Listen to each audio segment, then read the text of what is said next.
ये कहानी एक ऐसी लड़की के बारे में है जो अपनी टीन एज में है और अपने टीन एज में होने के कारण बाकी आम लड़कियों की तरह उसके मन में बहुत स्ट्रांगली सेक्स करने के डिज़ायर उठते हैं। लेकिन उसको बताया गया है कि ये करना पाप है। ऐसा करने के लिए भगवान उसे सजा देगा, लेकिन इसके बावजूद भी वो अपने आप को रोक नहीं पाती है। दोस्तों, इस कहानी के कंक्लूजन में बहुत ही स्ट्रॉन्ग मैसेज है, इसलिए आप वीडियो को मिस मत कीजिए और हमारे साथ कहानी में बने रहिए। कहानी के शुरू में हमें एलिस नाम की एक स्कूल गर्ल को दिखाया जाता है जो कि एक कैथोलिक स्कूल में पढ़ती है। इस स्कूल में रूल बहुत ही स्ट्रिक्ट हैं, जहां जरा सी भी लापरवाही करने पर पनिशमेंट मिलती है। हम देखते हैं कि एलिस अपनी क्लास में है जहां पर सेक्सुअलिटी पर लेक्चर चल रहा है, जिसमें फादर बच्चों को बताते हैं कि भगवान ने सेक्स को एक खास उद्देश्य के लिए बनाया है और वह उद्देश्य है बच्चे पैदा करना, और इसलिए सेक्स करने की इजाज़त हमें शादी हो जाने के बाद ही मिलती है। शादी से पहले सेक्स करना या शादी के बाद किसी और के साथ सेक्स करना गलत है और ऐसा करने पर भगवान हमें सजा देते हैं। अब इस पर एक लड़का पूछता है कि क्या अपने आप के साथ सेक्स करने पर हमें पाप लगेगा। मतलब आसान भाषा में कहें तो ये जनाब मास्टरबेट करने के लिए पूछ रहे हैं। अब फादर उसको बताते हैं कि जब तक हम शादीशुदा नहीं होते तब तक हमें संयम में रहने को कहा जाता है। इसका मतलब है कि आप अपने साथ या किसी और के साथ सेक्स नहीं कर सकते। ऐसा करने पर आपको पाप लगता है और भगवान आपको नरक की आग में जलाते हैं, और इस बात को आपको चर्च में ईश्वर के सामने एक्सेप्ट करना होगा। और याद रहे, ईश्वर आपको हमेशा देख रहे हैं। अब क्योंकि एलिस 17 साल की है तो उसके मन में सेक्स जैसे इमोशन का होना तो नॉर्मल बात है। एलिस क्लास के बाद अपनी एक दोस्त के साथ टाइटैनिक फिल्म के गाड़ी वाले सेक्स सीन के बारे में बात कर रही होती है, जिस पर उसकी दोस्त हंसकर कहती है कि फादर ने कहा है कि सेक्स के बारे में सोचना भी पाप है। एलिस ने अभी तक सेक्स नहीं किया है, इसलिए वो सेक्स वाली फीलिंग को महसूस करना चाहती है। इसलिए रात को जब वो अपने घर पर होती है तो वो अपने कंप्यूटर पर कुछ सेक्सुअल कंटेंट देखती है। अब ये सब देखकर एलिस का मन मास्टरबेट करने के लिए करता है। अब वो फोर प्ले करती है, लेकिन तभी उसकी माँ उसे आवाज़ लगा देती है और उसकी एक्साइटमेंट बीच में ही रह जाती है। अगले दिन एलिस अपने दोस्तों के साथ उनकी गाड़ी में स्कूल जाती है। एलिस की दोस्त एलिस को बताती है कि उसके और बेड के बारे में कॉलेज में अफवाह फैल रही है कि तुम उसके साथ सोना गई थी और वहाँ तुमने उसका सैलेड टॉस किया है। एलिस अपनी दोस्त से कहती है कि मैं बेड के साथ पार्टी करने गई थी और हमने वहाँ बस कुछ ड्रिंक पी हैं और मुझे नहीं पता कि सैलेड टॉस करने का मतलब क्या होता है। मुझे इसके बारे में कोई जानकारी नहीं है। अब कॉलेज की कैंटीन में एलिस और उसके दोस्त लंच कर रहे होते हैं। तभी वहाँ पर एक लड़की आती है। एलिस की दोस्त उससे पूछती है कि तुम मेरी बर्थडे पार्टी में क्यों नहीं आई। वो उसको बताती है कि वो रिट्रीट के लिए गई थी और वहाँ जाने से उसकी ज़िंदगी पूरी तरह से बदल गई। वो उन्हें सलाह देती है कि तुम्हें भी वहाँ एक बार ज़रूर जाना चाहिए। एलिस और बेड के बारे में कॉलेज के टीचर्स को भी पता चल चुका था, इसलिए टीचर्स भी एलिस को प्रे में भाग लेने से रोक देती है, जिसमें वो हमेशा भाग लेती थी। उसकी जगह पर किसी और को बुलाया जाता है। अब ये देखकर एलिस को बहुत बुरा लगता है। अब कॉलेज में हर किसी को हफ्ते में एक बार अपने गुनाहों का कन्फेशन करने के लिए फादर के सामने जाना होता है। एलिस अपने कन्फेशन के लिए फादर के पास जाती है, जहाँ पर वो फादर के सामने उसने घर पर जो गलती की थी उनको कन्फेस करती है। फादर उससे पूछते हैं कि क्या कुछ और भी है जो तुम बताना चाहती हो, लेकिन एलिस मना कर देती है। वो अपनी मास्टरबेट करने वाली बात छुपा लेती है। अब फादर उसे सज़ा के तौर पर घर का काम करने के लिए कहते हैं और ईश्वर की प्रार्थना करने के लिए कहते हैं। नेक्स्ट सीन में सभी लोग रिट्रीट के लिए जाते हैं। रिट्रीट एक तरह की रिलीजियस कैंपेनिंग के जैसी होती है, जहाँ पर ये सिखाया जाता है कि आप अपने आप से प्यार करें और अपने गुनाहों को कबूल करें और उनके लिए प्रायश्चित करें। यानी एक तरह की रिलीजियस सिस्टम में रहना सिखाया जाता है। अब यहाँ पर एक टीम होती है जो इनको ये सब सिखाने में मदद करती है। ये टीम स्कूल के ही कुछ स्टूडेंट की होती है। अब इसी टीम में क्रिश नाम का एक लड़का होता है जो कि फ़ुटबॉल में चैम्पियन था। एलिस उसे देखकर उसकी ओर अट्रैक्ट होती है। टीम में नीना नाम की एक लड़की होती है जो एलिस को अपने साथ ले जाती है। वो एलिस से कहती है कि अगर तुम्हारे पास घड़ी या मोबाइल फ़ोन है तो वो तुम्हें जमा करना होगा। एलिस अपनी घड़ी जमा कर देती है पर वो अपना मोबाइल फ़ोन छुपा लेती है। अब क्योंकि एलिस के बारे में अफवाह थी कि उसने बेड के साथ सेक्स किया है, इसलिए कोई भी उससे बात नहीं करता था। सबको लगता था कि एलिस ने पाप किया है, इसलिए एलिस फ़ोन पर गेम खेलकर अपना टाइम पास करती थी, इसलिए वो फ़ोन को छुपा लेती है। अगले दिन फादर उन सभी लोगों को लेक्चर देते हैं। वो उन्हें बताते हैं कि वो यहाँ पर ईश्वर की इच्छा से आए हैं और अगले कुछ दिनों में आप यहाँ अपनी ज़िंदगी के पर्पज़ के बारे में सीखेंगे और यहाँ पर आना आपके लिए एक चमत्कार साबित होगा। फादर उनसे कहते हैं कि मेरी ज़िंदगी में भी एक ऐसा चमत्कार हुआ है जिसमें मैं अपने सपने में ईश्वर के साथ चल रहा था, पर फिर बाद में मैंने देखा कि वहाँ सिर्फ मेरे पैरों के निशान थे। इसके बाद नीना अपना एक्सपीरियंस शेयर करती है। वो बताती है कि वो 2 बहनें हैं और उसके पेरेंट्स उसकी बड़ी बहन से ही प्यार करते थे, जिससे उसे बहुत बुरा लगता था कि उसे कोई प्यार नहीं करता। लेकिन यहाँ आने के बाद उसे यह एहसास हुआ कि ईश्वर उससे प्यार करते हैं। अब रात को एलिस को नींद नहीं आ रही होती है, इसलिए वो अपने फ़ोन पर गेम खेलने लगती है। अब जब उसमें आवाज़ होती है तो वो फ़ोन वाइब्रेट मोड पर कर देती है ताकि बाहर आवाज़ ना जाए। अब जब फ़ोन वाइब्रेट होता है तो एलिस को फ़ोन की वाइब्रेशन अच्छी लगती है, इसलिए वो फ़ोन की वाइब्रेशन में मास्टरबेट करती है।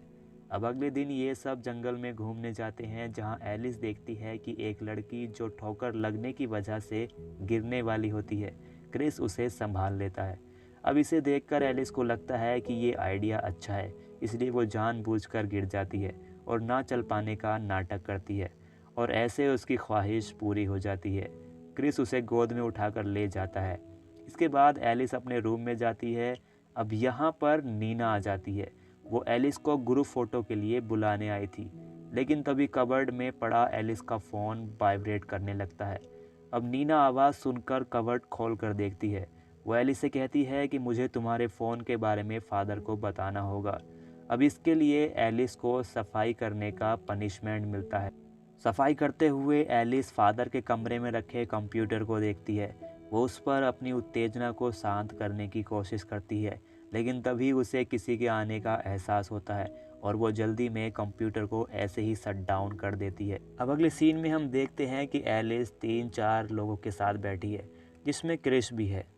अब क्रिस यहाँ पर लीडर है, इसलिए वो कहता है कि आप अपनी ज़िंदगी में सबसे मुश्किल पल के बारे में बताओ था जब ईश्वर आपके साथ नहीं थे। अब सब अपने एक्सपीरियंस शेयर करते हैं। एलिस के पास ऐसा कोई एक्सपीरियंस नहीं होता है, पर क्योंकि सब शेयर कर रहे थे इसलिए क्रिस के सामने एलिस भी झूठ बोल देती है कि उसका सबसे मुश्किल पल तब था जब उसका डॉग मरा। अब अगले दिन फादर क्लास में पूछते हैं कि मेरे कंप्यूटर को किसने यूज़ किया है, क्योंकि उस पर कुछ आपत्तिजनक मिला है, पर कोई जवाब नहीं देता। एलिस भी चुप रहती है। अब एलिस कैंटीन में सफाई कर रही होती है, तभी बेड वहाँ पर आता है। वो बेड से कहती है कि तुमने मेरे बारे में क्या अफवाह फैलाई है।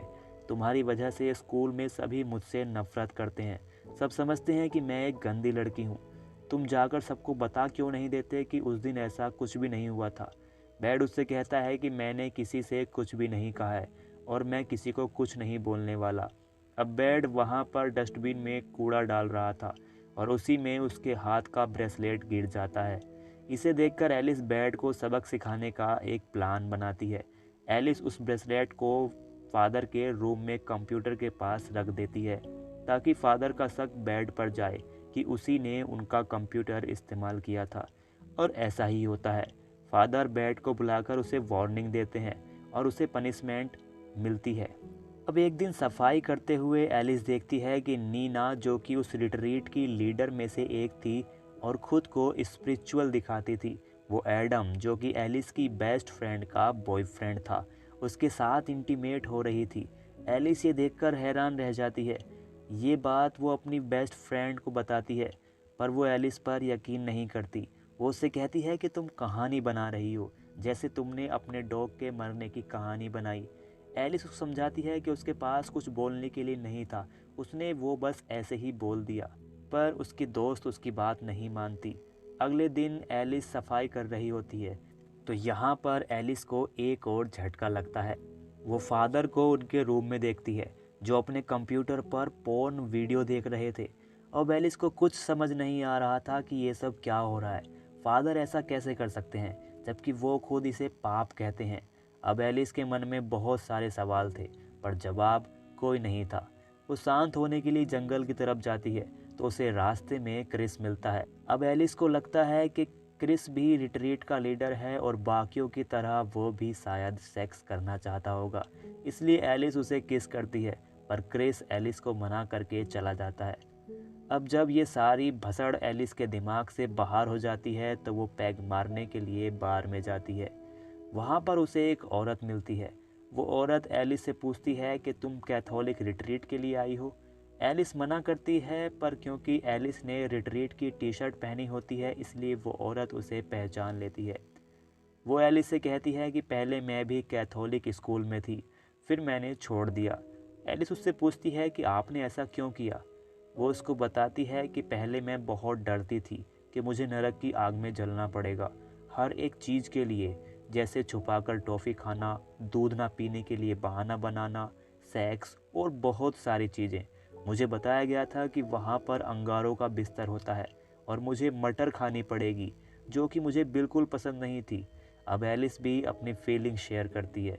वह बताती है कि मैंने टाइटैनिक फिल्म के सेक्स सीन को 3 बार रिपीट करके देखा है और मुझे लगता था कि इस सब के लिए मुझे नर्क की आग में जलना पड़ेगा। अब वो औरत एलिस से कहती है कि कोई भी अपने आप से बेहतर नहीं जानता, हर कोई खुद को समझाने में लगा हुआ है और कोई भी सच को जानने या समझने की कोशिश नहीं कर रहा है। इसलिए अच्छा होगा कि तुम खुद ही अपनी लाइफ को समझने की कोशिश करो। अब पीने के बाद वो औरत एलिस को उस रिट्रीट कैंप पर छोड़ने जाती है। जाते हुए एलिस उस औरत से पूछती है कि किसी के सैलेड टॉस करने का क्या मतलब होता है। वह औरत हंसकर उसे बताती है कि किसी के साथ अश्लील हरकतें करना। अब अगले दिन इस कैंप का लास्ट दिन होता है, इसलिए सबको अपने एक्सपीरियंस शेयर करने के लिए बुलाया जाता है। एलिस देखती है कि बाकी लोग कहानियाँ बना रहे हैं, वो सच नहीं बोल रहे हैं। अब एलिस अपना एक्सपीरियंस शेयर करती है। वो बताती है कि बहुत बुरा लगता है जब कोई हमारे बारे में अफवाह फैलाता है और हमेशा वो सच नहीं होता जो हम देखते हैं, और बल्कि सच तो ये है कि हम सब कुछ ना कुछ छुपा रहे हैं।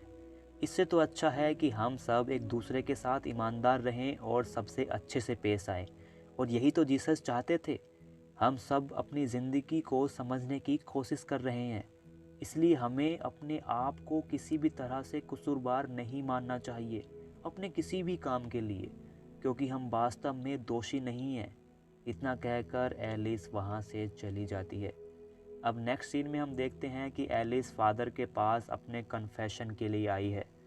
वो कन्फेस करती है कि मैंने अपने पिता से ऊंची आवाज़ में बात की और मैंने इस रिट्रीट पर कुछ लोगों को सेक्स करते हुए देखा।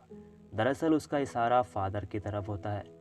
वो फादर से कहती है कि मैं जानती हूँ कि यह गलत है, पर फिर भी मैंने ये किया है। इसके लिए क्या ईश्वर मुझे माफ़ कर देंगे? अब फादर भी समझ चुके थे, लेकिन शर्मसार होते हुए वो एलिस को प्रायश्चित करने और प्रार्थना करने को कहते हैं, और यहीं पर ये कहानी एंड हो जाती है। दोस्तों, कहानी का सार यही है कि हमें अपने और दूसरों के साथ बस ईमानदार रहने की ज़रूरत है। हमें हर चीज़ के लिए खुद को कसूरवार नहीं समझना चाहिए, क्योंकि हम में से हर कोई अपनी ज़िंदगी को समझने की कोशिश कर रहा है और इसमें गलतियां होना आम बात है। इसलिए ज़िंदगी से और खुद से प्यार कीजिए, नफ़रत नहीं। दोस्तों, अगर आपको हमारी कहानी पसंद आई है, हमारा काम पसंद आया है, तो प्लीज़ हमें सपोर्ट कीजिए, हमारे चैनल को सब्सक्राइब करें और हमारी वीडियो को लाइक कर दें। और अगर आप हमें कोई सजेशन देना चाहते हैं तो प्लीज़ कमेंट